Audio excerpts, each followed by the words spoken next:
Second act. Scene: morning room at Sir Robert Chiltern's house. Lord Goring, dressed in the height of fashion, is lounging in an armchair. Sir Robert Chiltern is standing in front of the fireplace. He is evidently in a state of great mental excitement and distress. As the scene progresses, he paces nervously up and down the room. My dear Robert, it is a very awkward business, very awkward indeed. You should have told your wife the whole thing. Secrets from other people's wives are a necessary luxury in modern life. So, at least, I am told at the club by people who are bold enough to know better. But no man should have a secret from his own wife. She invariably finds it out. Women have a wonderful instinct about things. They can discover everything except the obvious. Arthur, I couldn't tell my wife. When could I have told her? Not last night. It would have made a lifelong separation between us, and I would have lost the love of the one woman in the world I worship, of the only woman who has ever stirred love within me. Last night it would have been quite impossible. She would have turned from me in horror and in contempt. Is Lady Chiltern as perfect as all that?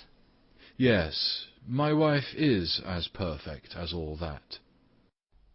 Taking off his left-hand glove. What a pity. Oh, I beg your pardon, my dear fellow. I didn't quite mean that.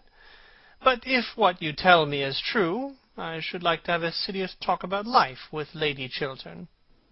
It would be quite useless. May I try? Yes, but nothing could make her alter her views. Well, at the worst, it would simply be a psychological experiment.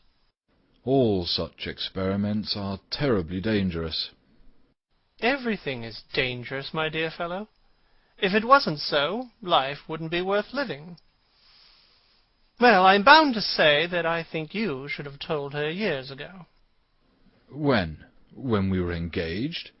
Do you think she would have married me if she'd known that the origin of my fortune is such as it is, the basis of my career such as it is, and that I had done a thing that I suppose most men would call shameful and dishonourable? Slowly. Yes, most men would call it ugly names. There is no doubt of that. Bitterly. Men who every day do something of the same kind themselves. Men who, each one of them, have worse secrets in their own lives. That is the reason they are so pleased to find out other people's secrets. It distracts public attention from their own. And, after all, whom did I wrong by what I did? No one. Looking at him steadily.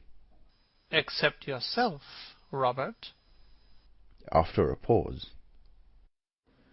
Of course, I had private information about a certain transaction contemplated by the government of the day, and I acted on it. Private information is practically the source of every large modern fortune. Tapping his boot with his cane. And public scandal invariably the result. Pacing up and down the room. Arthur, do you think that what I did nearly 18 years ago should be brought up against me now? Do you think it fair that a man's whole career should be ruined for a fault done in one's boyhood almost? I was 22 at the time, and I had the double misfortune of being well born and poor, two unforgivable things nowadays. Is it fair that the folly, the sin of one's youth, if men choose to call it a sin, should wreck a life like mine, should place me in the pillory, should shatter all that I have worked for, all that I have built up? Is it fair, Arthur? Life is never fair, Robert, and perhaps it is a good thing for most of us that it is not. Every man of ambition has to fight his century with its own weapons. What this century worships is wealth. The god of this century is wealth. To succeed, one must have wealth. At all costs, one must have wealth. You underrate yourself, Robert. Believe me, without wealth, you could have succeeded just as well. When I was old, perhaps. when I had lost my passion for power, or could not use it, when I was tired, worn out, disappointed. I wanted my success when I was young. Youth is the time for success. I couldn't wait.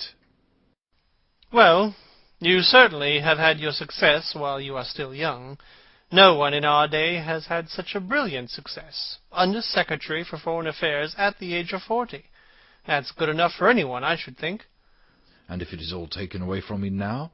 If I lose everything over a horrible scandal? If I am hounded from public life? Robert, how could you have sold yourself for money? Excitedly. I did not sell myself for money. I bought success at a great price. That is all. Gravely. Yes, you certainly paid a great price for it. But what first made you think of doing such a thing? Baron Arnheim. Damned scoundrel. No, he was a man of a most subtle and refined intellect, a man of culture, charm, and distinction, one of the most intellectual men I ever met. Ah. I prefer a gentlemanly fool any day. There is more to be said for stupidity than people imagine. Personally, I have a great admiration for stupidity. It is a sort of fellow feeling, I suppose. But how did he do it? Tell me the whole thing. Throws himself into an armchair by the writing-table. One night, after dinner, at Lord Radley's, the Baron began talking about success in modern life, as something that one could reduce to an absolutely definite science.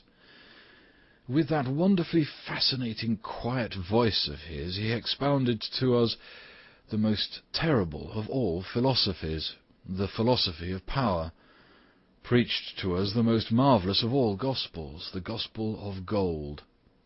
I think he saw the effect he had produced on me, for some days afterwards he wrote and asked me to come and see him. He was living then in Park Lane, in the house Lord Woolcombe has now. I remember so well now. With a strange smile on his pale, curved lips, he led me through his wonderful picture gallery, showed me his tapestries, his enamels, his jewels, his carved ivories, made me wonder at the strange loveliness of the luxury in which he lived, and then told me that luxury was nothing but a background, a painted scene in a play, and that power over other men, power over the world, was the one thing worth having, the one supreme pleasure worth knowing, the one joy one never tired of, and that in our century only the rich possessed it. With great deliberation. A thoroughly shallow creed. Rising. I didn't think so then. I don't think so now. Wealth has given me enormous power. It gave me at the very outset of my life freedom, and freedom is everything. You have never been poor, and never known what ambition is. You cannot understand what a wonderful chance the Baron gave me, such a chance as few men get. Fortunately for them, if one is to judge by results. But tell me, definitely, how did the Baron finally persuade you to do what you did? When I was going away, he said to me that if I ever could give him any private information of real value, he would make me a very rich man. I was dazed at the prospect he held out to me, and my ambition and my desire for power were at that time boundless. 6 weeks later, certain private documents passed through my hands. Keeping his eyes steadily fixed on the carpet. State documents? Yes. Lord Goring sighs, then passing his hand across his forehead, looks up. I had no idea that you, of all men in the world, could have been so weak, Robert, as to yield to such a temptation as Baron Arnheim held out to you. Weak? Oh, I am sick of hearing that phrase, sick of using it about others. Weak? Do you really think, Arthur, that it is weakness that yields to temptation?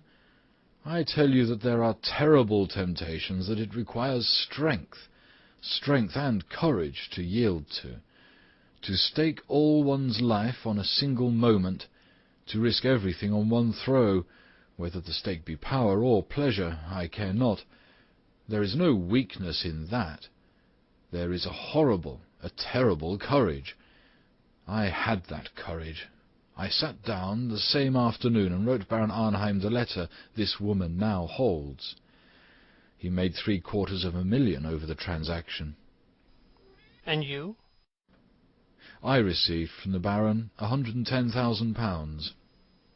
You were worth more, Robert. No, that money gave me exactly what I wanted, power over others. I went into the house immediately. The Baron advised me in finance from time to time. Before 5 years I had almost trebled my fortune. Since then, everything that I have touched has turned out a success. In all things connected with money, I have had a luck so extraordinary that sometimes it has made me almost afraid. I remember having read somewhere, in some strange book, that when the gods wish to punish us, they answer our prayers. But tell me, Robert, did you never suffer any regret for what you had done? No. I felt that I had fought the century with its own weapons and won. Sadly. You thought you had won? I thought so. After a long pause. Arthur, do you despise me for what I've told you? With deep feeling in his voice. I am very sorry for you, Robert. Very sorry indeed. I don't say that I suffered any remorse. I didn't. Not remorse in the ordinary, rather silly sense of the word, but I have paid conscience money many times. I had a wild hope that I might disarm destiny. The sum Baron Arnheim gave me I have distributed twice over in public charities since then. Looking up. In public charities? Dear me, what a lot of harm you must have done, Robert. Oh, don't say that, Arthur. Don't talk like that. Never mind what I say, Robert. I am always saying what I shouldn't say. In fact, I usually say what I really think. A great mistake nowadays. It makes one so liable to be misunderstood. As regards to this dreadful business, I will help you in whatever way I can. Of course, you know that. Thank you, Arthur, thank you. But what is to be done? What can be done? Leaning back with his hands in his pockets. Well, the English can't stand a man who is always saying he is in the right. But they are very fond of the man who admits that he has been in the wrong. It is one of the best things in them. However, in your case, Robert, a confession would not do. The money, if you will allow me to say so, is awkward. Besides, if you did make a clean breast of the whole affair, you would never be able to talk morality again. And in England, a man who can't talk morality twice a week to a large, popular, immoral audience is quite over as a serious politician. There would be nothing left for him as a profession except botany or the church. A confession would be of no use. It would ruin you. It would ruin me. Arthur, the only thing for me to do now is to fight the thing out. Rising from his chair. I was waiting for you to say that. It is the only thing to do now, and you must begin by telling your wife the whole story. That I will not do. Robert, believe me, you are wrong. I couldn't do it. It would kill her love for me.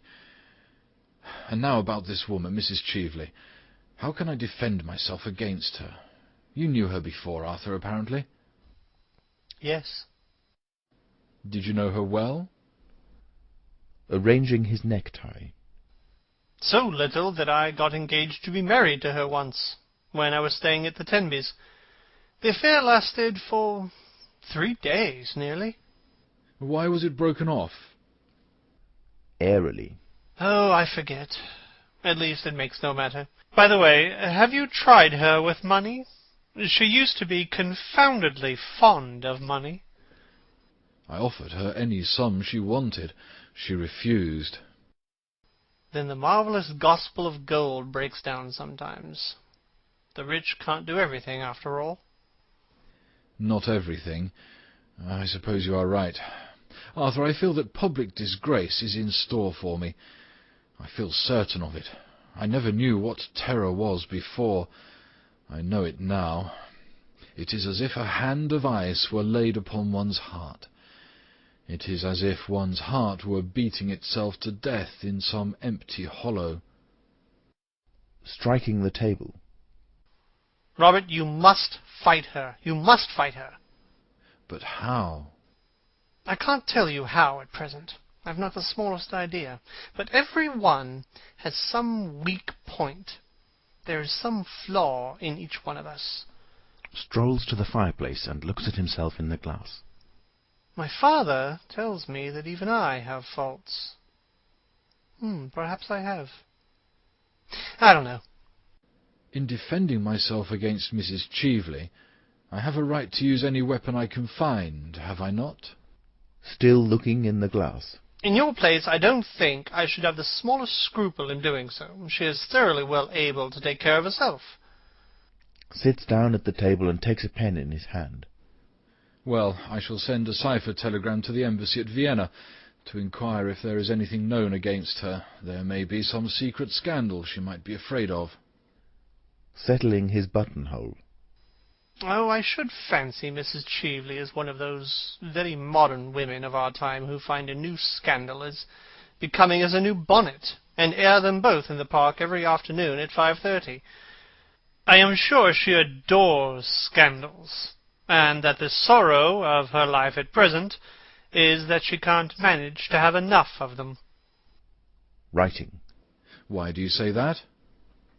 Turning round.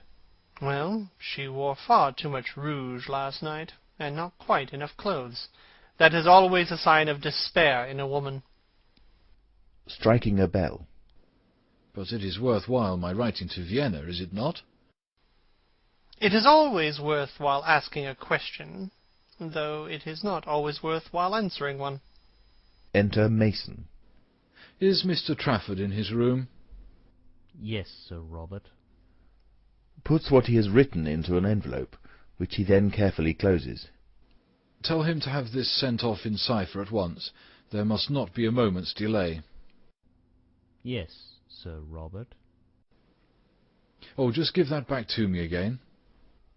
Writes something on the envelope. Mason then goes out with the letter. She must have had some curious hold over Baron Arnheim. I wonder what it was. Smiling. I wonder. I will fight her to the death as long as my wife knows nothing. Strongly. Oh, fight in any case. In any case. With a gesture of despair. If my wife found out, there would be little left to fight for. Well, as soon as I hear from Vienna, I shall let you know the result. It is a chance, just a chance, but I believe in it.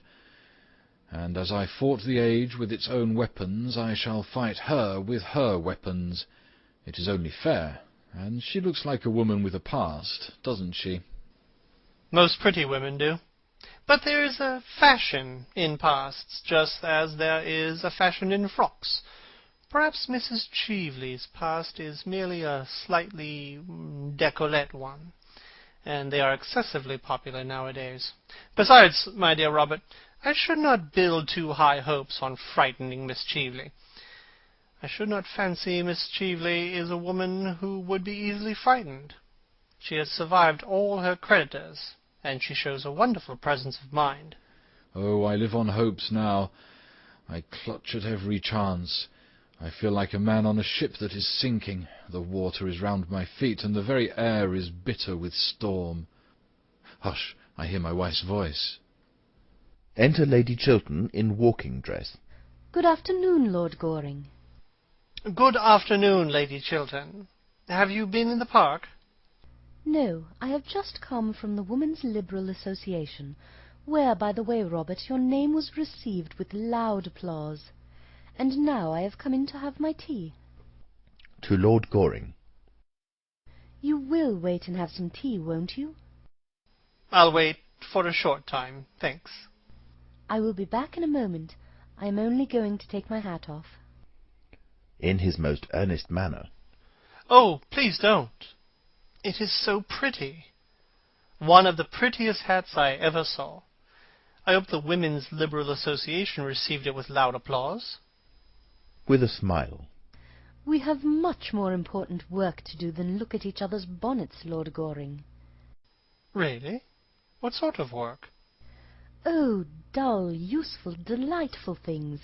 Factory Acts, female inspectors, the 8 Hours Bill, the parliamentary franchise, everything, in fact, that you would find thoroughly uninteresting. And never bonnets? With mock indignation. Never bonnets. Never. Lady Chiltern goes out through the door leading to her boudoir. Takes Lord Goring's hand. You have been a good friend to me, Arthur, a thoroughly good friend. I don't know that I have been able to do much for you, Robert, as yet. In fact, I have not been able to do anything for you as far as I can see. I am thoroughly disappointed with myself. You have enabled me to tell the truth. That is something. The truth has always stifled me. Huh. The truth is a thing I get rid of as soon as possible. Bad habit, by the way. Makes one very unpopular at the club, with the older members. They call it being conceited. Perhaps it is. I would to God that I'd been able to tell the truth, to live the truth. Ah, that is the greatest thing in life, to live the truth. Sighs and goes towards the door. I'll see you soon again, Arthur, shan't I? Certainly, whenever you like. I'm going to look in at the bachelor's ball tonight, unless I find something better to do, but I'll come round tomorrow morning. If you should want me tonight by any chance, send round a note to Curzon Street. Thank you. As he reaches the door, Lady Chiltern enters from her boudoir. You are not going, Robert? I have some letters to write, dear. Going to him. You work too hard, Robert. You seem never to think of yourself, and you are looking so tired. It is nothing, dear, nothing. He kisses her and goes out. To Lord Goring. Do sit down. I am so glad you have called. I wanted to talk to you about... well, not about bonnets or the Women's Liberal Association. You take far too much interest in the first subject and not nearly enough in the second. You want to talk to me about Mrs. Cheveley? Yes, you have guessed it. After you left last night, I found out that what she had said was really true. Of course, I made Robert write her a letter at once withdrawing his promise. So he gave me to understand. To have kept it would have been the first stain on a career that has been stainless always. Robert must be above reproach. He is not like other men. He cannot afford to do what other men do. She looks at Lord Goring, who remains silent. Don't you agree with me? You are Robert's greatest friend. You are our greatest friend, Lord Goring. No one except myself knows Robert better than you do. He has no secrets from me, and I don't think he has any from you. He certainly has no secrets from me. At least I don't think so. Then am I not right in my estimate of him? I know I am right, but speak to me frankly. Looking straight at her. Quite frankly. Surely, you have nothing to conceal, have you? Nothing. But, my dear Lady Chiltern, I think, if you will allow me to say so, that in practical life... Smiling. Of which you know so little, Lord Goring. Of which I know nothing by experience, though I know something by observation. I think that in practical life there is something about success, actual success, that is a little unscrupulous. Something about ambition that is unscrupulous always. Once a man has set his heart and soul on getting to a certain point, if he has to climb the crag, he climbs the crag. If he has to walk in the mire... Well? He walks in the mire. Of course, I'm only talking generally about life. Gravely. I hope so. Why do you look at me so strangely, Lord Goring? Lady Chiltern, I have sometimes thought that perhaps you are a little hard in some of your views on life. I think that often you don't make sufficient allowances. In every nature there are elements of weakness, or worse than weakness. Supposing, for instance, that any public man, my father, or Lord Merton, or Robert, say, had years ago written some foolish letter to someone. What do you mean by a foolish letter? A letter gravely compromising one's position. I'm only putting an imaginary case. Robert is as incapable of doing a foolish thing as he is of doing a wrong thing. After a long pause. Nobody is incapable of doing a foolish thing. Nobody's incapable of doing a wrong thing. Are you a pessimist? What will the other dandies say? They will all have to go into mourning. Rising. No, Lady Chiltern, I am not a pessimist. Indeed, I am not sure that I quite know what pessimism really means. All I do know is that life cannot be understood without much charity, cannot be lived without much charity. It is love, and not German philosophy, that is the true explanation of this world, whatever may be the explanation of the next. And if you are ever in trouble, Lady Chiltern, trust me absolutely, and I will help you in every way I can. If you ever want me, come to me for my assistance, and you shall have it. Come at once to me. Looking at him in surprise.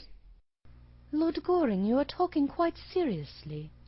I don't think I ever heard you talk seriously before. Laughing. You must excuse me, Lady Chiltern. It won't occur again, if I can help it. But I like you to be serious. Enter Mabel Chiltern in the most ravishing frock. Dear Gertrude, don't say such a dreadful thing to Lord Goring. Seriousness would be very unbecoming to him. Good afternoon, Lord Goring. Pray be as trivial as you can. I should like you to, Miss Mabel, but I am afraid I am a little out of practice this morning. Besides, I have to be going now. Just when I have come in. What dreadful manners you have. I am sure you were very badly brought up. I was. I wish I had brought you up. I am so sorry you didn't. It is too late now, I suppose. Smiling. I'm not so sure. Will you ride tomorrow morning? Yes, at 10. Don't forget. Of course I shan't. By the way, Lady Chiltern, there is no list of your guests in the Morning Post of today. It has apparently been crowded out by the County Council, or the Lambeth Conference, or something equally boring. Could you let me have a list? I have a particular reason for asking you. I am sure Mr. Trafford will be able to give you one. Thanks so much. Tommy is the most useful person in London. Turning to her. And who is the most ornamental? Triumphantly. I am. How clever of you to guess it. Takes up his hat and cane. Goodbye, Lady Chiltern. You will remember what I said to you, won't you? Yes, but I don't know why you said it to me. I hardly know myself. Goodbye, Miss Mabel. With a little moo of disappointment. I wish you were not going. I have had 4 wonderful adventures this morning. 4.5, in fact. You might stop and listen to some of them. How very selfish of you to have 4.5. There won't be any left for me. I don't want you to have any. They would not be good for you. That is the first unkind thing you have ever said to me. How charmingly you said it. 10 tomorrow. Sharp. Quite sharp. But don't bring Mr. Trafford. With a little toss of the head. Of course I shan't bring Tommy Trafford. Tommy Trafford is in great disgrace. I am delighted to hear it. Bows and goes out. Gertrude, I wish you would speak to Tommy Trafford. What has poor Mr. Trafford done this time? Robert says he is the best secretary he has ever had. Well, Tommy has proposed to me again. Tommy really does nothing but propose to me. He proposed to me last night in the music room when I was quite unprotected, as there was an elaborate trio going on. I didn't dare to make the smallest repartee, I need hardly tell you. If I had, it would have stopped the music at once. Musical people are so absurdly unreasonable. They always want one to be perfectly dumb at the very moment when one is longing to be absolutely deaf. Then he proposed to me in broad daylight this morning, in front of that dreadful statue of Achilles. Really, the things that go on in front of that work of art are quite appalling. The police should interfere. At luncheon I saw by the glare in his eye that he was going to propose again, and I just managed to check him in time by assuring him that I was a bimetallist. Fortunately, I don't know what bimetallism means, and I don't believe anybody else does either, but the observation crushed Tommy for 10 minutes. He looked quite shocked. And then Tommy is so annoying in the way he proposes. If he proposed at the top of his voice, I should not mind it so much. That might produce some effect on the public. But he does it in a horrid, confidential way. When Tommy wants to be romantic, he talks to one just like a doctor. I'm very fond of Tommy, but his methods of proposing are quite out of date. I wish, Gertrude, you would speak to him, and tell him that once a week is quite often enough to propose to anyone, and that it should always be done in a manner that attracts some attention. Dear Mabel, don't talk like that. Besides, Robert thinks very highly of Mr. Trafford. He believes he has a brilliant future before him. Oh, I wouldn't marry a man with a future before him for anything under the sun. Mabel! I know, dear. You married a man with a future, didn't you? But Robert was a genius, and you have a noble, self-sacrificing character. You can stand geniuses. I have no character at all, and Robert is the only genius I could ever bear. As a rule, I think they are quite impossible. Geniuses talk so much, don't they? Such a bad habit. And they are always thinking about themselves, when I want them to be thinking about me. I must go round now and rehearse at Lady Basildon's. You remember we are having tableaux, don't you? The triumph of something, I don't know what. I hope it will be a triumph of me. Only triumph I am really interested in at present. Kisses Lady Chiltern and goes out, then comes running back. Oh, Gertrude, do you know who is coming to see you? That dreadful Mrs. Cheveley in a most lovely gown. Did you ask her? Rising. Mrs. Cheveley? Coming to see me? Impossible. I assure you she is coming upstairs, as large as life and not nearly so natural. You need not wait, Mabel. Remember, Lady Basildon is expecting you. Oh, I must shake hands with Lady Markby. She is delightful. I love being scolded by her. Enter Mason. Lady Markby, Mrs. Cheveley. Enter Lady Markby and Mrs. Cheveley, advancing to meet them. Dear Lady Markby, how nice of you to come and see me. Shakes hands with her and bows somewhat distantly to Mrs. Cheveley. Won't you sit down, Mrs. Cheveley? Thanks. Isn't that Miss Chiltern? I should like so much to know her. Mabel, Mrs. Cheveley wishes to know you. Mabel Chiltern gives a little nod. Sitting down. I thought your frock so charming last night, Miss Chiltern. So simple and suitable. Really? I must tell my dressmaker. It will be such a surprise to her. Goodbye, Lady Markby. Going already? I am so sorry, but I am obliged to. I am just off to rehearsal. I have got to stand on my head in some tableau. On your head, child? Oh, I hope not. I believe it is most unhealthy. Takes a seat on the sofa next to Lady Chiltern. But it is for an excellent charity, in aid of the undeserving, the only people I am really interested in. I am the secretary, and Tommy Trafford is treasurer. And what is Lord Goring? Oh, Lord Goring is president. The post should suit him admirably, unless he has deteriorated since I knew him first. Reflecting. You are remarkably modern, Mabel.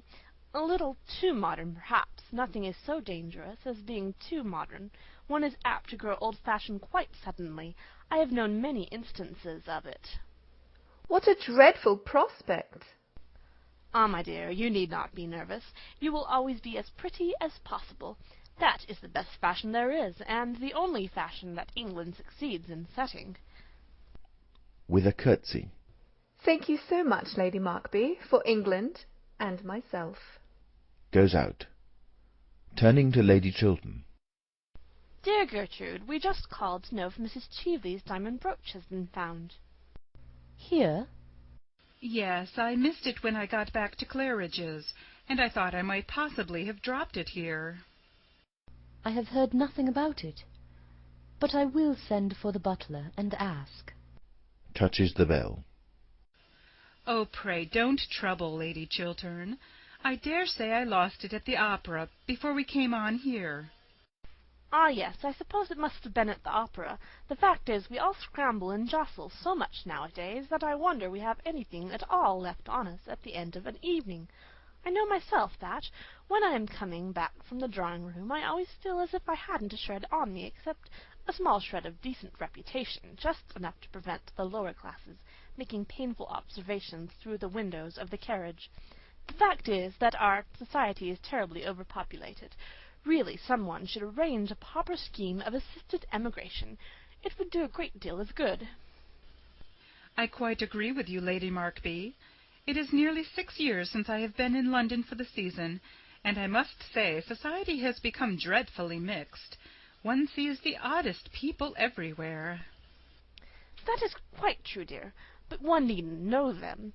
I'm sure I don't know half the people who come to my house. Indeed, from all I hear, I shouldn't like to. Enter Mason. What sort of a brooch was it that you lost, Mrs. Cheveley? A diamond snake brooch with a ruby. A rather large ruby. I thought you said there was a sapphire on the head, dear? Smiling.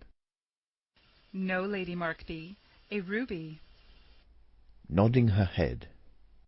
And very becoming, I'm quite sure. Has a ruby and diamond brooch been found in any of the rooms this morning, Mason? No, my lady.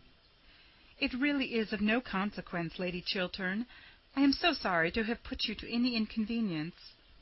Coldly. Oh, it has been no inconvenience. That will do, Mason. You can bring tea. Exit Mason. Well, I must say it is most annoying to lose anything. I remember once at Bath, years ago, losing in the pump-room an exceedingly handsome cameo bracelet that Sir John had given me. I don't think he has ever given me anything since, I am sorry to say.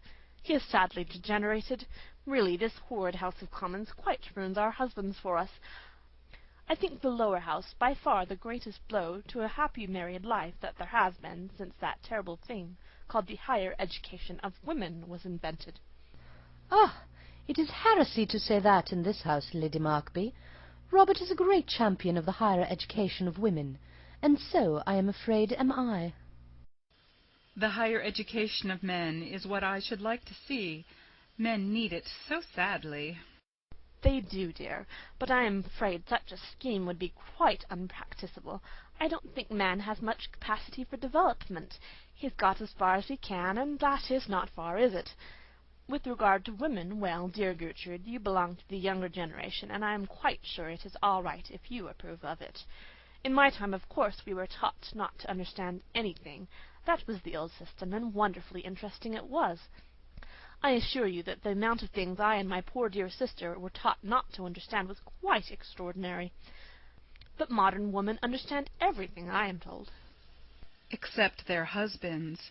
That is the one thing the modern woman never understands. And a very good thing, too, dear, I dare say. It might break up many a happy home if they did. Not yours, I need hardly say, Gertrude. You have married a pattern husband. I wish I could say as much for myself. But since Sir John has taken to attending the debates regularly, which he never used to in the good old days, his language has become quite impossible.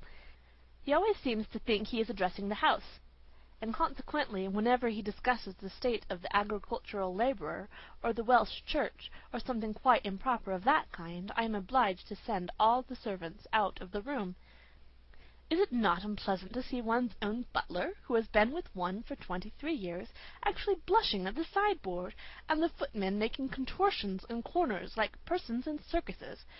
I assure you, my life will be quite ruined unless they send Sir John at once to the Upper House. He won't take any interest in politics then, will he? The House of Lords is so sensible, an assembly of gentlemen. But in his present state Sir John is really a great trial. Why, this morning, before breakfast was half over, he stood up on the hearth-rug, put his hands in his pockets, and appealed to the country at the top of his voice. I left the table as soon as I had my second cup of tea, I need hardly say. But his violent language could be heard all over the house. I trust, Gertrude, that Sir Robert is not like that. But I am very much interested in politics, Lady Markby. I love to hear Robert talk about them. Well, I hope he is not as devoted to blue books as Sir John is. I don't think they can be quite improving reading for one. Languidly. I have never read a blue book. I prefer books in yellow covers. Genially unconscious. Yellow is a gayer colour, is it not? I used to wear yellow a good deal in my early days, and would do so now if Sir John was not so painfully personal in his observations, and a man on the question of dress is always ridiculous, is he not? Oh, no. I think men are the only authorities on dress. Really? One wouldn't say so from the sort of hats they wear, would one? The butler enters, followed by the footman. Tea is set on a small table close to Lady Chiltern. May I give you some tea, Mrs. Cheveley? Thanks. The butler hands Mrs. Cheveley a cup of tea on a salver. Some tea, Lady Markby? No, thanks, dear. The servants go out. The fact is, I have promised to go round for 10 minutes to see poor Lady Brancaster, who is in very great trouble. Her daughter, quite a well-brought-up girl, too, has actually become engaged to be married to a curate in Shropshire. It is very sad indeed. I can't understand this modern mania for curates. In my time we girls saw them, of course, running around the place like rabbits. But we never took any notice of them, I need hardly say. But I am told that nowadays country society is quite honeycombed with them. I think it most irreligious. And then the eldest son has quarrelled with his father, and it is said that when they meet at the club, Lord Brancaster always hides himself behind the money article in the Times. However, I believe it is quite a common occurrence nowadays, and that they have to take in extra copies of the Times at all the clubs in St. James's Street. There are so many sons who won't have anything to do with their fathers, and so many fathers who won't speak to their sons. I think myself it is very much to be regretted. So do I. Fathers have so much to learn from their sons nowadays. Really, dear, what? The art of living. The only fine art we have produced in modern times. Shaking her head. I am afraid Lord Brancaster knew a good deal about that, more than his poor wife ever did. Turning to Lady Chiltern. You know Lady Brancaster, don't you, dear? Just slightly. She was staying at Langton last autumn when we were there. Well, like all stout women, she looks the very picture of happiness, as no doubt you noticed. But there are many tragedies in her family besides this affair of the curate. Her own sister, Mrs. Jekyll, had a most unhappy life, through no fault of her own, I am sorry to say. She ultimately was so broken-hearted that she went into a convent, or on to the operatic stage, I forget which. No, I think it was decorative art needlework she took up. I know she had lost all sense of pleasure in life. Rising. And now, Gertrude, if you will allow me, I shall leave Mrs. Cheveley in your charge and call back for her in a quarter of an hour. Or perhaps, dear Mrs. Cheveley, you wouldn't mind waiting in the carriage while I am with Lady Brancaster? As I intend it to be a visit of condolence, I shan't stay long. Rising. I don't mind waiting in the carriage at all, provided there is somebody to look at one. Well, I hear the curate is always prowling about the house. I am afraid I am not fond of girl friends. Rising. Oh, I hope Mrs. Cheveley will stay here a little. I should like to have a few minutes' conversation with her. How very kind of you, Lady Chiltern. Believe me, nothing would give me greater pleasure.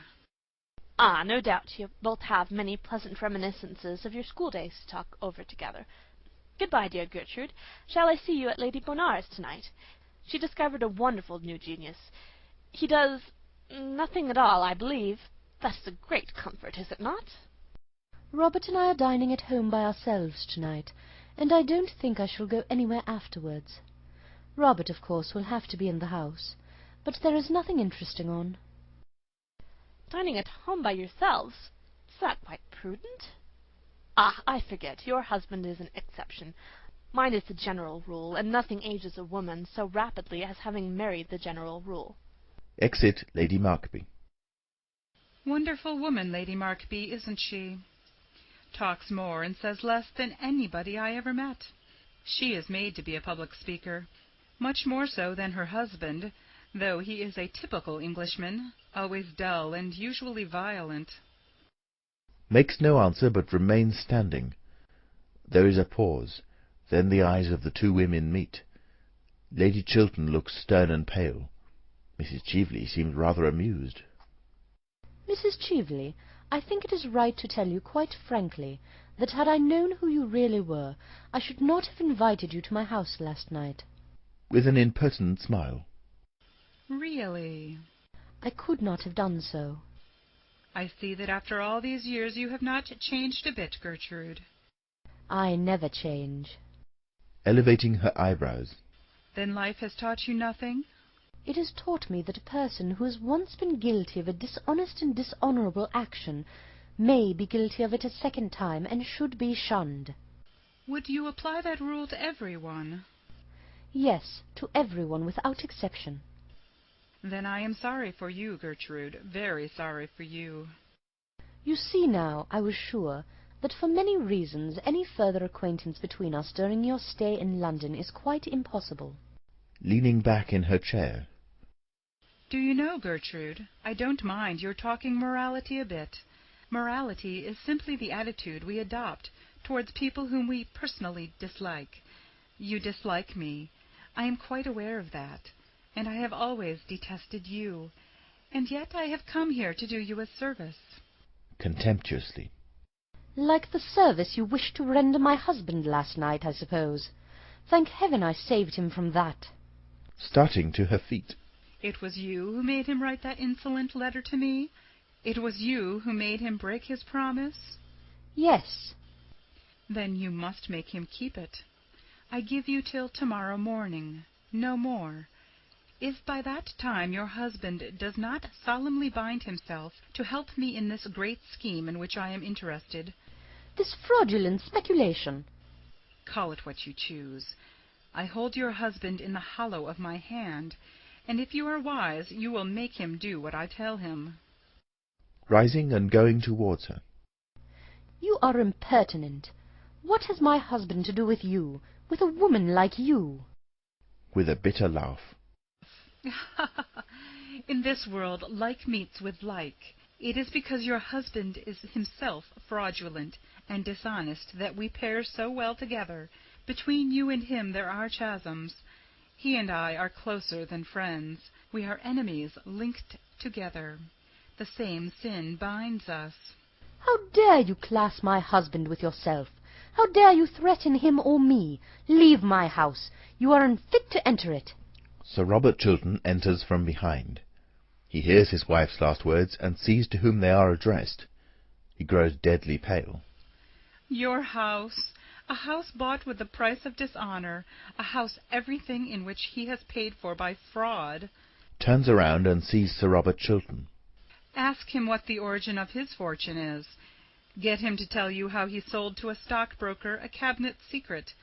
Learn from him to what you owe your position. It is not true!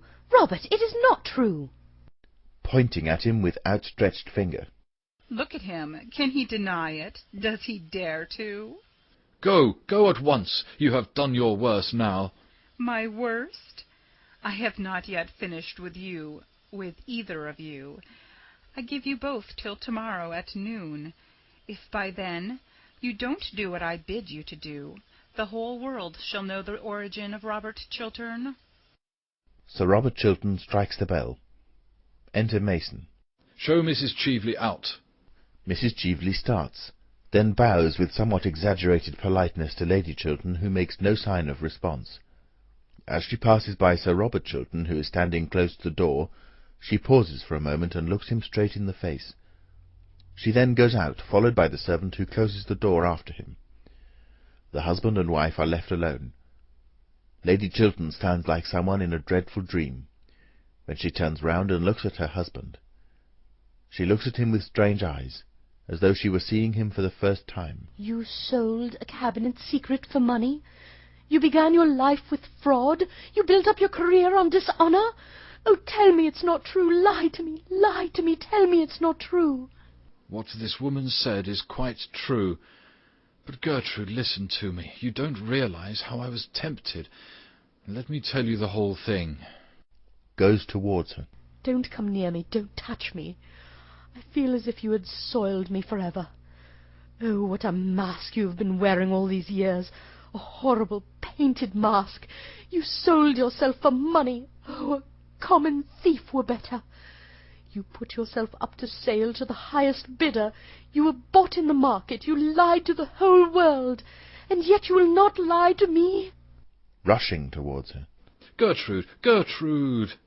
Thrusting him back with outstretched hands. No, don't speak. Say nothing. Your voice wakes terrible memories. Memories of things that made me love you. Memories of words that made me love you. Memories that now are horrible to me. And how I worshipped you. You were to me something apart from common life. A thing pure, noble, honest, without stain. The world seemed to me finer because you were in it. And goodness more real because you lived. And now, oh, when I think that I made of a man like you my ideal, the ideal of my life. There was your mistake. There was your error. The error all women commit. Why can't you women love us, faults and all? Why do you place us on monstrous pedestals? We have all feet of clay, women as well as men.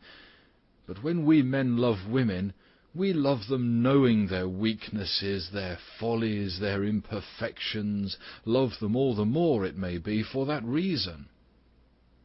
It is not the perfect, but the imperfect who have need of love. It is when we are wounded by our own hands, or by the hands of others, that love should come to cure us. Else what use is love at all? All sins, except a sin against itself, love should forgive. All lives, save loveless lives, true love should pardon. A man's love is like that. It is wider, larger, more human than a woman's. Women think that they are making ideals of men. What they are making of us are false idols merely. You made your false idol of me, and I had not the courage to come down, show you my wounds, tell you my weaknesses. I was afraid that I might lose your love, as I have lost it now. And so, last night you ruined my life for me. Yes, ruined it. What this woman asked of me was nothing compared to what she offered to me. She offered security, peace, stability. The sin of my youth, that I had thought was buried, rose up in front of me, hideous, horrible, with its hands at my throat. I could have killed it forever, sent it back into its tomb, destroyed its record, burned the one witness against me. You prevented me. No one but you know it. And now what is there before me but public disgrace, ruin, terrible shame, the mockery of the world, a lonely, dishonoured life, a lonely, dishonoured death, it may be, some day. Let women make no more ideals of men. Let them not put them on altars and bow before them, or they may ruin other lives as completely as you whom I have so wildly loved, have ruined mine. He passes from the room. Lady Chiltern rushes towards him. but the door is closed when she reaches it. Pale with anguish, bewildered, helpless, she sways like a plant in the water. Her hands, outstretched, stem to tremble in the air like blossoms in the mind. Then she flings herself down beside a sofa and buries her face. Her sobs are like the sobs of a child. End of Act 2.